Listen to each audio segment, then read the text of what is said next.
Hey, DC, JP. here, and we're going to talk to you today about the ColDesi 24H3R. By the way, that was completely unrehearsed, all right? So we're here to talk to you about the ColDesi 24H3R, and just a quick, why do you call it the 24H3R? Let's try to get your heads wrapped around this.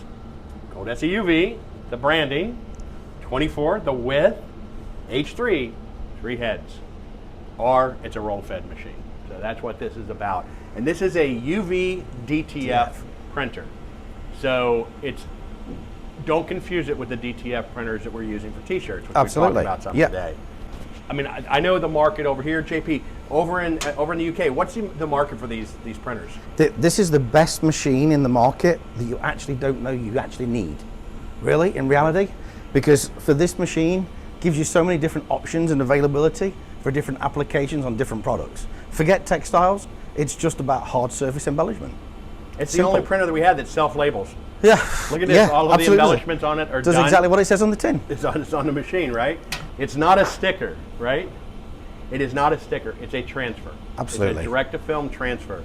Because when I think of stickers, or I think of decals, I think of things like the eco-solvent cut and prints and stuff, where it's a circle or an oval or a square.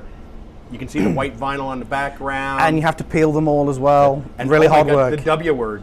Weeding. You have to weed them, right? Weeding. So with this, you don't. With the transfers that come off of this, you have all of the negative space is literally negative space. It is nothing there. The transfer itself is actually the ink. It's the UV ink. We're printing onto a highly adhesive backing. I call it fly paper because it's a lot like fly paper. Do you have fly paper over in the UK? Yeah, kind of do, but normally we use a big fly squatter. Oh, there you go, right? But it's very tacky, right? Which JP and I can both appreciate because we're both pretty tacky, right? And you're printing down, we are today anyway. The white, that's right. The white, you print the color, and then you print a clear layer, which in the UV world we call varnish, right? Yeah. And the clear layer will actually expand out a little bit more. That's going to help to seal up closed off areas, small lettering and things like that. Absolutely. But it also gives us a little bit more surface area to grab glue and do the transfer with. Absolutely. So, I mean, it's definitely, it just brings a higher level to the items you're sticking it to. The tumbler market, big over in the UK, it's Yetis and things like that. So we have different terms for them. Okay. But yeah, basically from a tumbler to a mug to anything. Right. So you can put it on anything. So could even be the back of a phone case. Somebody who might be behind our camera actually did try putting it inside of a toilet tank, if I'm not mistaken, right? Oh, did it come off? I don't know, I didn't look. But you can take this and you can adhere to so many substrates. Yeah. And the benefit as opposed to direct print, okay? In a lot of cases, people are going to look at this to replace some applications that would be done with a UV printer, direct printed. Yeah. One of the biggest challenges to UV printing is adhesion. Yeah, absolutely, and flat surfaces, because obviously, if you've got a product that's not fully flat, it ain't going to print very well. Or even if it's flat, for instance, we've got one of our samples we do is actually a plate. It would be a decorative plate that, while it's got a flat bottom, it's got recess into that. You're never going to print that with a UV printer. Absolutely. Because the head's going to be this far off of the substrate. Yeah. We were able to go in, apply this very quickly, very easily. Yep. The cost of the inks on these are actually less expensive than general flatbed UV inks. Yep. And the fact that you can print so many more, it's so much quicker. Because if I'm going to do an item that's this big on a UV printer with this big of a print in the middle of it, I can only put 2 or 3 of these on the bed. Yeah. You take these decals and in that area that big, I've got all those transfers done. And the cost of the transfers for us in the UK, when we look at this, so whatever you can get on a linear meter, you're looking around about £3.50. That's like what, $4.90? Ish, something like that. Yeah. I'm trying to figure what you're measuring with the linear meter. I mean, that's something. So 600 by a meter. Come on. There you go. We're not doing feet today. I mean, we typically, the prices on this, from my research and what we sell, the cost per square on this is pretty similar to what it is on a DTF t-shirt printer. It's about in U.S. money, less than a penny, half to 3/4 of a penny per square inch. Yeah. And which, when you start looking at a transfer like that, it's 5 or 6 square inches, you're talking about transfers well under a dime US, and those will sell all day long. Here in the US market, there are a couple of larger wholesale companies that they're getting in the area of 10 to 12 cents a square foot. I'm sorry, square inch for this. Not on a square foot. Yeah, on a square inch for this. And they're talking about under a penny to produce. So it's still, this is definitely a market where either you're selling it to companies that are embellishing their products, but it's really a wholesale market where you're selling gang sheets, multiples of transfers. And gang sheets in the UK, they're going out for about 15 to 20 pounds a meter. For a linear 22-inch by for a standard linear meter. Wow, okay. So people are selling them for that, and obviously pennies. It really, there are pennies per, and the fact that they're adhesive allows you to stick them to a lot of things that you would not be able to traditionally stick to glass. Absolutely. You can stick to stainless steel, you can stick to powder coat, paint. There are so many, I mean, we've got stuff all around this room where we've done a paint bucket and things like that. You know, anything that's an uneven type of surface anything you can that do it. is, if you think of it as a rigid good, a hard surface, it's going to apply. We've even put this on some items that are flexible. I wouldn't put it in a situation where it's going to be folded completely over, but it's certainly going to give you the most versatility. And I mean, I got to do 20 items or so. I got this much film, and I take it, boom, and I apply it as needed. If you're doing customization, and you can just keep a stack of whatever the item is, and then you grab the right transfer. Take it as you need it. Yes. And as you can see, it's actually printing as we talk, which is an amazing thing, right?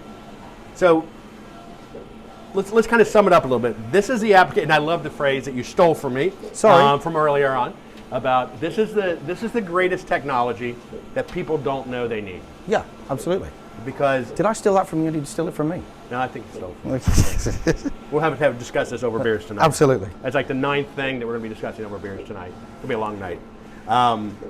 But it's a newer transfer technology that just ups the game. Yeah, absolutely. And I think because you see stuff free floated like this, to try to do that in traditional transfer or sticker world, you'd have to weed all of that out. Cost, time, labor. Labor is alone. Much lower. And just now imagine the volume of transfers that you can make, or stickers, if you're printing, cutting, weeding, and everything else. It's a lot lower than what you've got here. I mean, you know, when we look at these graphics, we look at the ink splodgers, you know, you're not going to be able to do that. Right.